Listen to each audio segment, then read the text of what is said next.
नमस्कार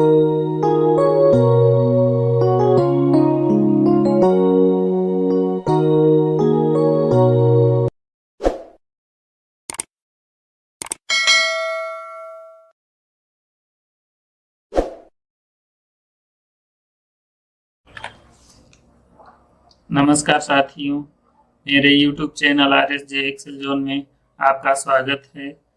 छात्रों, आज हम कक्षा 10 का विद्युत चैप्टर का दूसरा पार्ट देखेंगे, जिसमें कुछ और आगे बिंदुओं के बारे में अध्ययन करेंगे। चलते हैं हम आज के टॉपिक की ओर। टॉपिक का आज पहला बिंदु है प्रतिरोध। तो हम जानेंगे प्रतिरोध किसको कहते हैं। प्रतिरोध का मतलब होता है रुकावट, किसी चालक का वह गुण। अब यहाँ पे चालक की बात आ रही। चालक मतलब ऐसा पदार्थ जो विद्युत धारा का प्रवाह करता है, वह चालक कहलाता है। तो किसी चालक का वह गुण जो धारा प्रवाह का विरोध करता है, उसे प्रतिरोध कहा जाता है। प्रतिरोध का मात्रक ओम होता है। दोस्तों, इसमें जितने भी मात्रक आएंगे उसको अच्छे से याद रखिएगा, वो पेपर में आते भी हैं। किसी चालक का वह गुण जो धारा प्रवाह का विरोध करता है, उसे कहते हैं चालक का प्रतिरोध। इसका मात्रक ओम होता है। अब चलते हैं अगले टॉपिक की ओर, अति चालकता। जब किसी चालक का प्रतिरोध बहुत कम होता है तो उसमें विद्युत धारा बहुत तेजी से प्रवाहित होती है। इसे अति चालकता कहते हैं। हम देखते हैं तार कई प्रकार के आते हैं। कुछ तार ऐसे होते हैं जिनमें बहुत कम विद्युत धारा प्रवाहित होती है, यानी कि उसका प्रतिरोध अधिक होता है।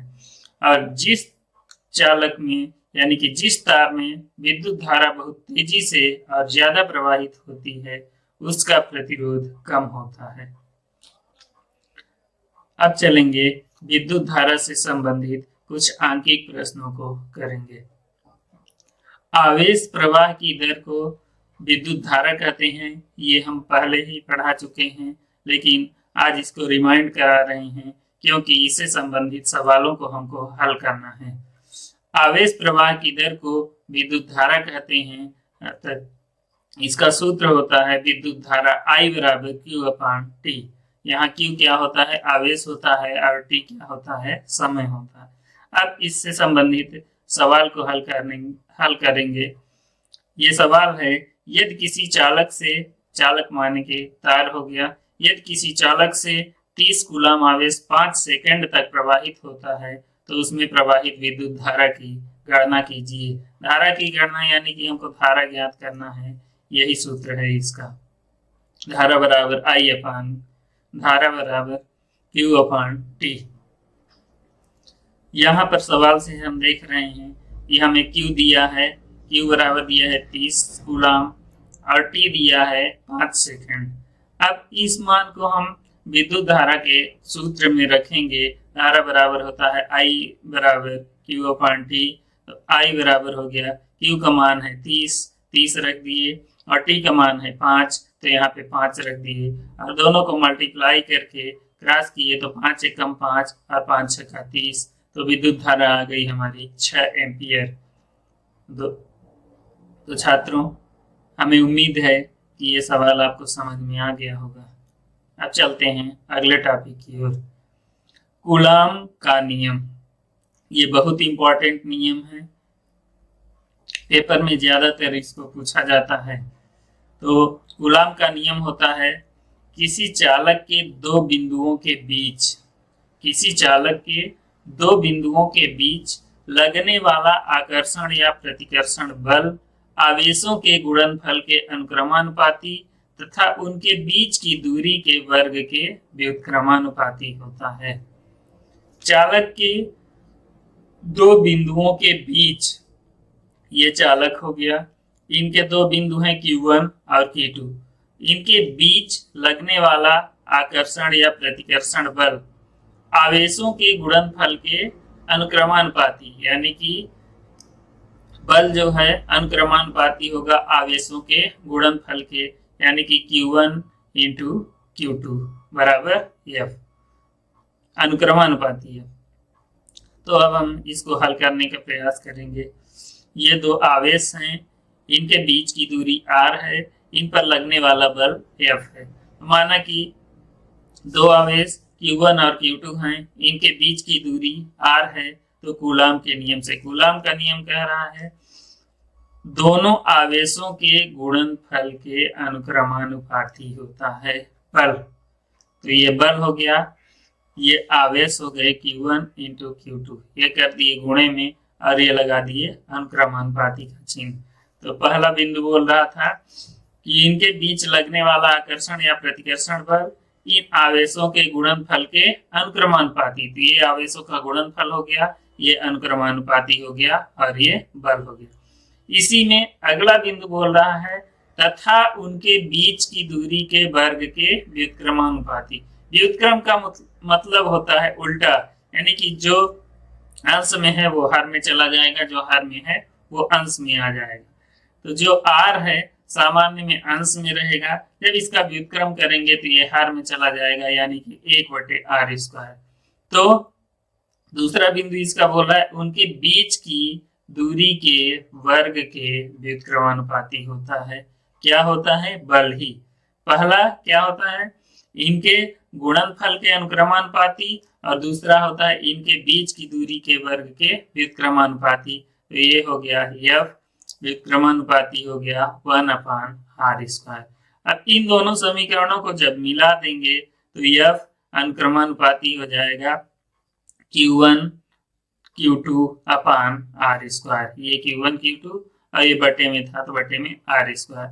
अब हम इनको बराबर करने के लिए हम एक नियतांक का उपयोग करते हैं। जहां भी अनुक्रमानुपाती होता है उनको बराबर के लिए करने के लिए एक नियतांक का प्रयोग किया जाता है और दोनों पक्ष बराबर हो जाते हैं। तो F इक्वल टू हो जाएगा K Q1 Q2/r²। यहाँ r एक स्थिरांक है, यहां से ये सिद्ध हो गया। अब कुछ नोटिंग पॉइंट के बारे में देखेंगे। एक कूलाम आवेश 6 × 10⁸ इलेक्ट्रॉन के बराबर होता है। एक इलेक्ट्रॉन पर 1.6 × 10⁻⁻19 कूलाम आवेश होता है। एक प्रोटॉन पर 1.6 × 10⁻⁻19 कूलाम आवेश होता है। इलेक्ट्रॉन पर ऋण आवेश होता है, इसलिए इसके पहले ऋण लग गया, और प्रोटॉन पर धन आवेश होता है, इसलिए यहाँ पे धन है। दोनों का मान एक ही है, केवल ऋण और धन का अंतर है। अब चलते हैं विद्युत परिपथ। विद्युत परिपथ जानते सब हैं, देखे भी हैं, लेकिन इसके बारे में विस्तृत अध्ययन हम करेंगे।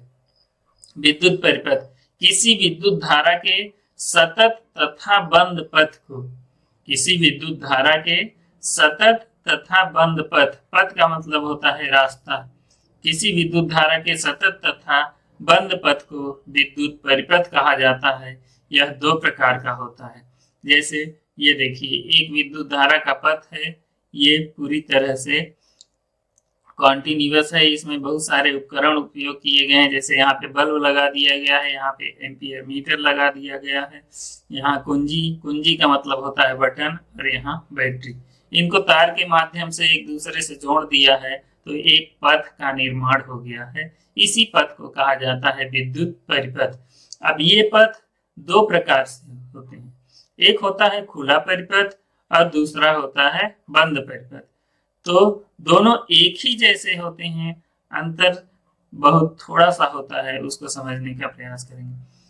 ये जो परिपथ है, इसमें जब विद्युत धारा प्रवाहित हो रही हो तब उसे क्या कहते हैं? बंद परिपथ। और जब विद्युत धारा प्रवाहित ना हो रही हो तो उसे कहेंगे खुला परिपथ। तो सबसे पहले हम खुले परिपथ के बारे में पढ़ेंगे। सर्किट में, यानी कि विद्युत परिपथ में जब विद्युत धारा प्रवाहित ना हो रही हो तो उसे हम क्या कहेंगे? खुला परिपथ। अब इस परिपथ को हम देख के कैसे जानेंगे कि इसमें विद्युत धारा प्रवाहित नहीं हो रही है। जैसे ये बल्ब लगा हुआ है, जब ये बल्ब नहीं जलेगा तो हम समझ जाएंगे कि इसमें विद्युत धारा प्रवाहित नहीं हो रही है। इस कारण से ये क्या होगा, खुला परिपथ। लेकिन जब यही बल्ब जलने लगेगा तो समझ जाएंगे कि विद्युत धारा प्रवाहित हो रही है, इसे कहेंगे बंद परिपथ। यहां से भी पहचान सकते हैं हम, यदि कुंजी में बीच में बिंदी रखा है यानी कि परिपथ चालू है। जब परिपथ चालू होगा तो वो कौन सा परिपथ होगा, बंद परिपथ। यदि केवल कोष्टक बस रखा है, ये बिंदी नहीं रखा है, तब समझ जाएंगे कि परिपथ बंद है। ऐसी स्थिति में ये परिपथ क्या होगा, खुला परिपथ।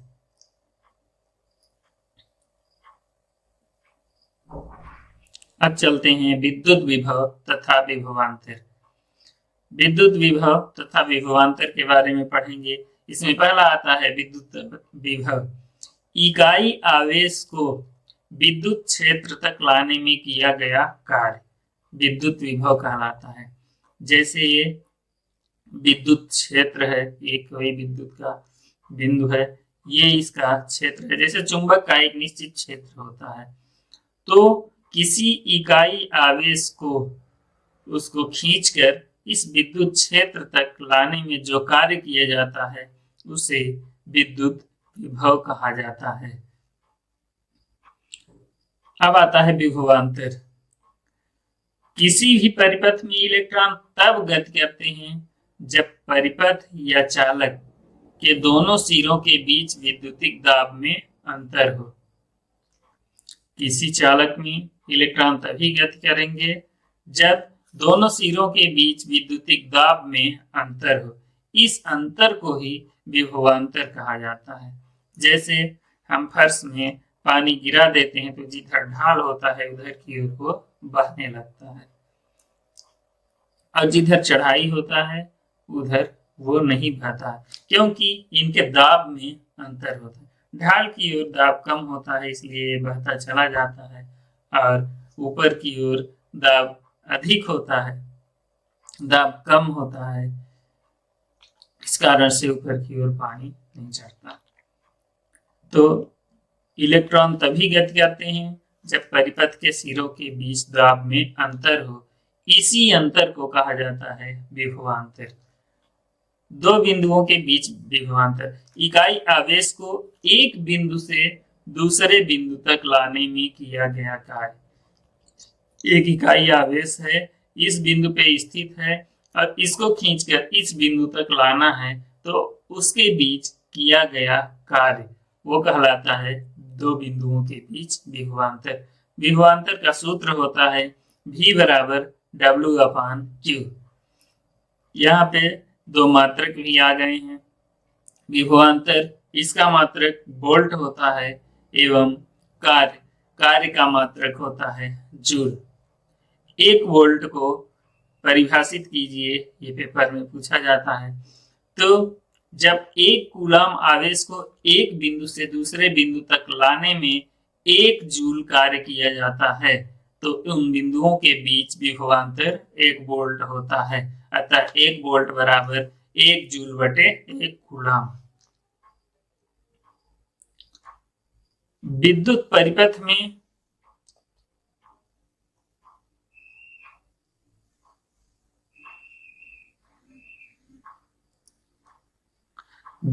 परिपथ में दो प्रकार के मापक यंत्र उपयुक्त किए जाते हैं। आप देखे भी होंगे कि जो मोटर का स्टार्टर होता है उसमें इन दो तरह के मापक यंत्र लगे होते हैं। एक में V लिखा होता है और एक में A लिखा होता है। V का मतलब होता है वोल्ट मीटर, A का मतलब होता है एम्पियर मीटर। वोल्ट मीटर जो होता है विद्युत का वोल्टेज मापता है, और एम्पियर मीटर जो होता है विद्युत धारा को मापता है कि यहाँ पे कितनी विद्युत धारा आ रही है। तो एमीटर का संकेत ये होता है और वोल्टमीटर का संकेत ये होता है। एमीटर का काम क्या होता है, यह विद्युत धारा को मापता है और परिपथ में समांतर क्रम में जोड़ा जाता है। वोल्ट मीटर जो होता है यह विभवांतर को मापता है, यानी कि वोल्टेज को मापता है, जिसे परिपथ में श्रेणी क्रम में जोड़ा जाता है। श्रेणी क्रम और समांतर क्रम दोनों आगे हम डिटेल में पढ़ेंगे। अब चलते हैं विद्युत विभव से संबंधित आंकिक प्रश्न में। रिमाइंडर, इसके सूत्र को फिर से रिमाइंड करा देते हैं। विभवांतर V बराबर होता है किया गया कार्य W बटे आवेश Q, या W का मान यहां से निकालेंगे तो VQ आएगा। तो इसका पहला सवाल है 12 वोल्ट विभवांतर के बीच दो बिंदुओं के बीच 12 वोल्ट विभवांतर के दो बिंदुओं के बीच 2 कूलाम आवेश को ले जाने में किए गए कार्य की गणना कीजिए। तो यहाँ पे हमको वोल्टेज दे दिया है 12 वोल्ट, आवेश दे दिया है 2 कूलाम, तो कार्य की गणना करना है। तो हम कार्य का सूत्र लगा देंगे। ये देखिए कार्य का सूत्र है, कार्य बराबर होता है विभव गुणे आवेश। तो कार्य बराबर, यहाँ विभव का मान है 12 और आवेश का मान है 2, इन दोनों को मल्टीप्लाई करेंगे तो W बराबर हो जाएगा 24 जूल। जूल क्योंकि कार्य का मात्रक जूल होता है। यही आपका उत्तर होगा। अब 2 सवाल हम दे रहे हैं, दोनों सवाल को अपने से करने का प्रयास करिएगा। 20 वोल्ट विभवांतर के 2 बिंदुओं के बीच 4 कूलाम आवेश को ले जाने में किए गए कार्य की गणना कीजिए। सेम यही सवाल है, दूसरा सवाल थोड़ा सा चेंज किया गया है। 5 कूलाम आवेश को एक बिंदु से दूसरे बिंदु तक ले जाने में 30 जूल कार्य करना पड़ता है। इसमें आवेश दिया है और कार्य दिया है और पूछा जा रहा है विभवांतर, यानी कि यही सूत्र लगा देना है V इक्वल टू W/Q और यही मान रख के हल कर देना है। तो आप अपने से प्रयास करिएगा इन सवालों को लगाने के लिए।